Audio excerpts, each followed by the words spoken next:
তো হজ করেছেন, যাকাত দিয়েছেন, দান খয়রাত করেন, সব কিছু ইবাদত আপনার ঠিক আছে, কিন্তু আপনার উপর আপনার বাবা মা অসন্তুষ্ট।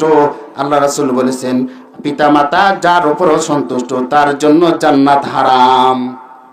পিতা মাতা যার উপর অসন্তুষ্ট তার জন্য জান্নাত কি বলেন?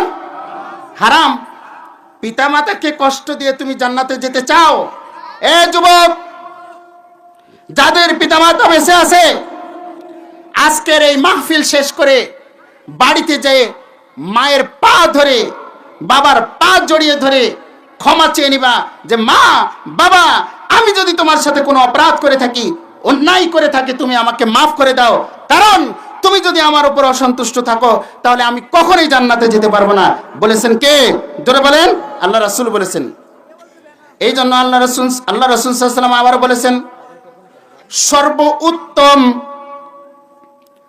সর্বোত্তম নেক কর্ম হচ্ছে সঠিক সময়ে সালাত আদায় করা। সর্বোত্তম নেক কর্ম দুইটি। এক নাম্বার হচ্ছে সঠিক সময়ে সালাত আদায় করা, দুই নাম্বার হচ্ছে পিতা মাতার খেজমত করা। উত্তম কর্ম কয়টি বলেন? এক নাম্বার কি?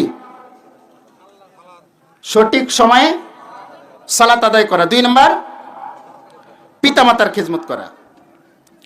আবার আল্লাহ রাসূল সাল্লাল্লাহু আলাইহি ওয়াসাল্লাম বলেছেন, আল কাবাইর আশশিরকু বিল্লাহ সুম্মা উকুকুল ওয়ালিদাইন। সবচেয়ে বড় গুনাহ, শুনবেন নাকি? সবচেয়ে বড় গুনাহ আল্লাহর সাথে শিরক করা। আল্লাহ রাব্বুল আলামিন বলেন, ইন্নাল্লাহা লা ইয়াগফিরু আন ইউশরাকা বিহি ওয়া ইয়াগফিরু মা দুনা যালিকা লিমান ইয়াশা ওয়া মান ইউশরিক বিল্লাহি ফাকাদ ইফতারা ইসমান আযীমা। রব্বুল আলামিন বলেছেন, যারা শিরক করে আসমান জমিন সমপরিমাণ ইবাদত করে আমার কাছে আসবে, যারা শিরক করলো তার এই ইবাদতে কোনো কাজে আসবে না।